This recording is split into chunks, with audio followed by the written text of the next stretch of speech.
Hey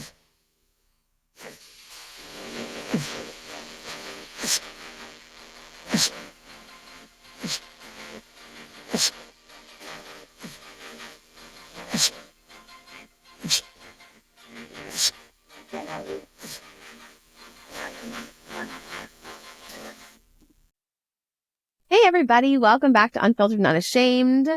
Today we are here to give you our unfiltered responses to some of your questions. Some questions that are a little bit more mild-mannered, some that are going to be a little deeper, funnier, maybe a little edgy. As you send in our questions, we will not filter them out. Nope. We will give you our raw first thought. Yeah. So let's get into it. Question number 1. Making friends in midlife feels impossible. Everyone is busy and social circles feel closed. How do I find my people? That's a great question. I feel like that's why kind of social media it's a time suck for a lot of people our age. Sure. Because I feel like people connect to people on these platforms. True. And it's kind of what we put out there. Like, hey, come hang out with us, share your experiences, stories. We'll do the same. I don't know how to meet people. I think the grown-up answer would be if you have any hobbies, join local clubs or groups, find out if there are any like book clubs or yoga studios or that sort of stuff. Other than that, I don't want to say go hang out at a bar because I don't think that you're going to find friends there. And I think work friends most of the time are just work friends. So I don't know. How do you meet people? I personally have not. That's not true. I have, I would say, a couple new people in my life, and I met them through taking a seasonal part-time job that I took because I just loved the place and I wanted the perks that went along with it. Sure. And I did meet a couple people there, and that has been nice because they are completely outside of my normal group, and I wouldn't have met them anywhere else. Other than that, I don't have any new people in my life in the most recent years. What about you? In general, when we think about making friends as adults, we're looking at making friends through work. Mm-hmm. If you're parenting, you sort of can become friends with your child's friends or like the other neighborhood parents that have kids in the same group or age group. So those are kind of a couple places. Now, are they like deep, genuine, super connected friendships? I don't know. Sometimes they're just people to socialize with. Yeah. It's whatever. That being said, I think you're spot on with follow what you love. So one benefit of social media is that you can connect with people who have similar interests. So like you said, if you have a hobby that you love, I think that's a great, there's running clubs, there's book clubs, there's card groups, there's quilting, there's there's a group for everything. Find groups that way. So something that you're already passionate about, or you could take class. Yep. I don't know about every community. I know our community college has a lot of inexpensive non-credit 1 or 2 classes on Saturday mornings or Thursday nights where you can learn how to professionally decorate a cake or jewelry making or metalworks even. Right. I mean, whatever it is. Yeah. But that's a low cost option that lets you try something new and also exposes you to people who may have a similar interest. Yeah. Part of becoming friends or even like keeping friendships and relationships alive is trying something new. Absolutely. It is, yeah. And that can be really hard. It can be. I mean, especially if you're trying something new on your own. Right. But the payoff can really be worth it. It really can. You kind of have to put yourself out there a little bit. You do. It's like what you would tell your kids or what you were probably told as a younger person is, if you don't put yourself out there, you're not going to get anything back, which is super annoying to hear, but it does have some value to those words. If you have a better idea, please use Bumble BFF. Okay. And that people with similar interests. Fun to get on and do. Like just for friends and see who it would link you with. Oh, I'm interested. Who would match? We have a very small, big community. So I would be interested if there'd be anyone who I'm already kind of an acquaintance with that would come up on there. The few times I did dating apps, it was interesting. Oh, I'm sure it would show up. And I'm sure. Oh, wait, I know you. And I've heard about you. Maybe not dateable. Okay. Okay. Next question. I've outgrown my childhood friends. but I feel guilty about drifting apart. Is it okay to move on? Yes. I agree. I mean, I think, again, that goes back to the first question of we aren't the same people that we were then. And so if you don't have the same interests anymore, if you have gone in different directions, I think it even can be if one becomes a parent and the other one doesn't, that can put a big block between people. Different lifestyle choices. Yep. Same with relationships and stuff like that. So don't feel obligated to stay friends with somebody. I mean, don't be like a total bitch. And yeah, you don't have to have a friendship breakup. You no. Let things naturally fade out. Yep. And don't ghost. But again, it will just naturally kind of phase itself out. Next question. My best friend is dating someone I can't stand. Do I tell her how I feel or do I keep my mouth shut? I think we've all been through this. And I'm on the, you tell her how you feel. Oh, see, I'm on the other side of it. And I get the other side of it because it's, push them, if you let them, they might run away. They might retreat if you let them know how you really feel. But I also have the thought process of, if I let you know how I feel, I'm obviously not rude about it. I do it out of a kind, loving, genuine space. If you choose to kind of pull away, I'm a pretty good read on people. If you choose to pull away, I would hope that you know then that I'm a safe space for you to come back to when it doesn't work out. That sounds super rude. I have somebody who I have known for 15 years and I've seen her go through a couple relationships. I can tell you just the way that she's described things. The most recent one, she's married. I knew she shouldn't have married him just by the way that she had said things to me that either happened. And it wasn't always necessarily terrible. It wasn't like he wasn't abusive. It wasn't the obvious red flags. Right. But just hearing the way that she talked about the situations in that, I knew that she shouldn't have. This particular relationship wasn't one that I could be as unfiltered with. It was a work sort of relationship. And so that's hard because you care. I care about you. Thank you. Care. Yes. And to see them go through that. And I'm like, man, maybe if I would have said something, they wouldn't be in this space that they're in now. So, I mean, it's hard because I've done both, even though initially I would say, yes, I would tell you. But I think there's also a fine line because you can't meddle in people's shit. That friend, you can't be a meddler. Yeah. So the other side, because we have different perspectives on that, the other side, I'm going to give the caveat that if I had a girlfriend that was dating someone and I truly felt like she was in danger. Oh, that hands down. That would be a different story. We'd be having a different conversation. Yep. But for the purposes of this question, we'll assume that it's not danger. It's a person's annoying. I feel like there's something that feels off about it. Or maybe they're just kind of bro-y and bad. Yeah. Or their friends are terrible. I mean, it could be lots of things. Or we're in our 40s. Let's be real. Maybe they were in a previous relationship and they talk horribly about their ex and something that doesn't sit right with you. Whatever it is. Right. It's been drilled into me through my schooling and training that you start where your client is. I think that has probably melded my brain in many ways. And that has kind of creeped into my personal life as well. If this is my good friend and this is a person she's choosing, then I will, because I love and support my friend, I will not necessarily fully accept the person she's choosing, but I'm going to be kind to them. Well, sure. Yes. If she brings issues to me, of course, I'm going to validate on it. That might be an opportunity to say, I'm kind of worried about that. Yeah. Whatever that is. I feel like my role 100% as a friend is to back my friends 100%. Sure. And sometimes that means watching them make choices that I don't think are the best for them. But I don't feel like that's my place to say.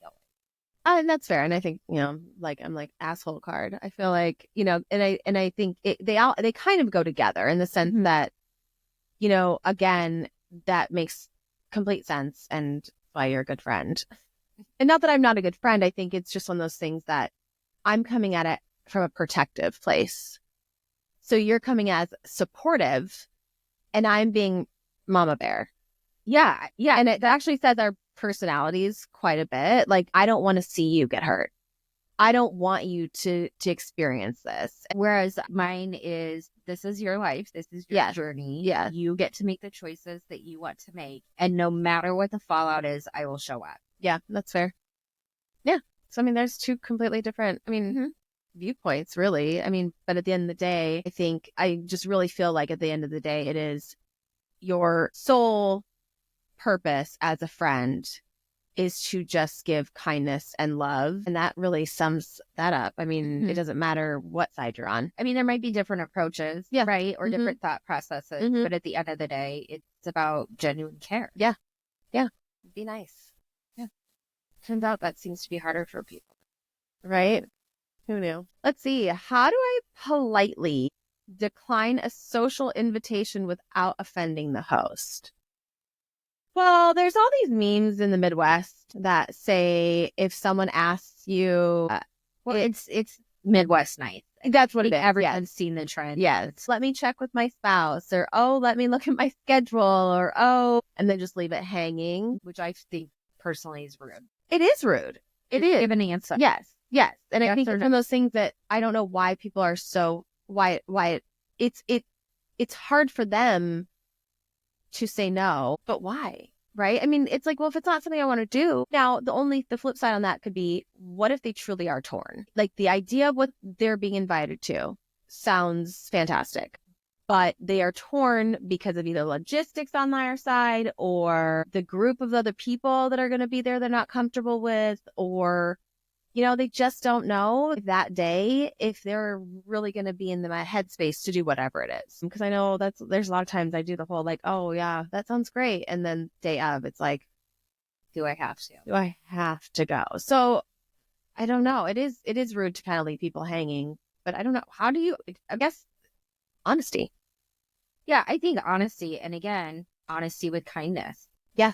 Which is totally possible. Yep. You say, thank you so much for the invitation. Unfortunately, I'm not going to be able to make it. Yeah. If you want to add more information, great. You're not obligated. No, you're not. And I think the other part of that, the flip side is we need to acknowledge that just because we want somebody to be a part of something, it doesn't mean they're going to be. We have to get that out of our heads that if I invite you to something and I can't be hurt that you choose not to go. There might be some level of disappointment, sure. But for me to put that like in a negative space regarding that person, it's wrong. It's wrong. And if that person doesn't want to go, they should not have to go or feel obligated to go. Because I don't want someone to show up for me that is not wanting to be there. Yeah. Same. It changes the vibe. It does. And you can tell. Okay. So there you go. Along the manners topic or theme, I'm invited to a wedding where I don't know anyone. Should I go? You want me to answer first? Yeah, you're looking at me. Like yeah, you want me to answer first. Yes. So I'm going to assume you do know someone there. Yes. Or you wouldn't be invited. Yes. I guess it depends on your relationship to whoever invited you is what the answer's going to be. Okay. So that's a good answer. I think if this is a work colleague, maybe not. If it's your boss, maybe show up at least for a while. Mm-hmm. Right? This kind of contradicts what we just said. It's your level of obligation. It's your level of obligation. So that's that exactly right there. This is why this is so hard. It is because in some respects you're like, well, yeah, obviously, but it's interesting because I don't view a wedding as a social in like event. I personally view weddings as obligation. I as well. Not as like, hey, you want to grab drinks at the bar on Friday night. So I think that's the difference. There's a formality that comes with wedding. Yes. Okay. And so that's a whole different set of social expectations. Yes. Okay. So that sums up that we are not contradicting what we just said. They are completely two different entities. Yeah. So I guess it depends on how close you feel to the person who's invited you to the wedding. How important they are to you. How important they are to you. Whether that's the bride or the groom, the family of the groom, the family of the bride. Sometimes you get invited to your friends' children's stuff. What have you. So there's a lot there.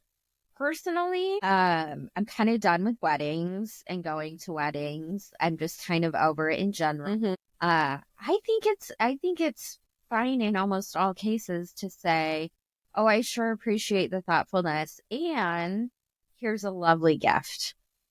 However, I'm not going to make it, which also means you don't have to pay for my food. That's where I was going to go at with it, is I feel like every 8 times out of 10, people who are hosting a wedding, you hear the words, well, I have to invite this person. Yeah. Or I sent out 100 invitations. So even But the invites are obligatory, let alone the RSVPs. Right. But it's I sent out the invites. I'm hoping I sent out 100 invites. I'm hoping only 60%. right come, which is wild. That's wild. And actually, I'm living through this. My daughter is getting married in June. And I appreciate her boundaries. They make me feel uncomfortable because she's eloping, technically, with a ceremony with family there. And it is hard for me to accept that she is sticking to her boundaries and only inviting the people that she really wants there in that moment. Regardless of relationship, family tree, connection, expectation. Yes. I mean, and that's hard for me. Now she is doing a reception that is more relaxed. And so then I was told I was allowed to invite my friends to that, which is fantastic. And again, I respect the boundary. It's just really hard for me to get over because I was in the mindset of you are supposed to invite these people. And so you do. But yeah, I hear people say all the time, like, I really hope they don't come. That's dumb. I also had the rule when I personally got married. We didn't have any money, so we couldn't really afford to have a lot of people there anyways. But I kept saying, I don't want to meet anyone on my wedding day. I don't want to meet a stranger on my wedding day. That's a really, really good sort of line to follow. I mean, now you might have your plus one or the random family member that lives 10 states away and, you know, your fiance has not met them yet, know that or vice versa, that they are that important to that person and that they have an active relationship. Because if there's no active relationship, that's to me is also and I think that the sad part is that there are some people who add those invites just for the gift. Probably. Which again is a social thing. I think too, as people are getting married older, our generation, we were younger. As people are getting married older, a lot of them, depending on where they are in their life, they might not really want all the gifts. Agreed. Yeah. So, I mean, sometimes you're combining two households, completely furnished household. Mm-hmm. Yep. So, and then, you know, we don't need the pots and pans. Right. I don't know. It would be nice to get new pots and pans. I have had conversations. This was years ago, and somebody said, get divorced and remarried for pots and pans to the same husband. Sure. Or you could just buy. Well, I think at this age you don't get gifts like that. But no, but it was basically that people wish that like you could do like a bridal shower every like 50. Oh, to refresh your towels, your sheets. Maybe it should be a we're still married shower. Maybe that's it. Like every 10 years. Yes. On your every 10, 30, whatever anniversary. There should be some sort of shower given. Like, congratulations, you're still together. Here's a new Dutch oven.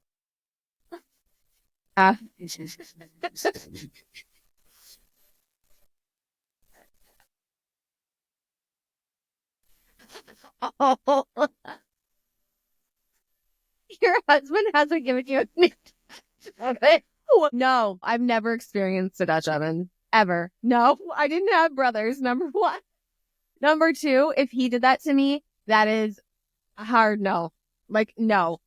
Like, there is gas, like that, like, you can, no. And to me, in like a sexual relationship with somebody, if you're behaving like that, it's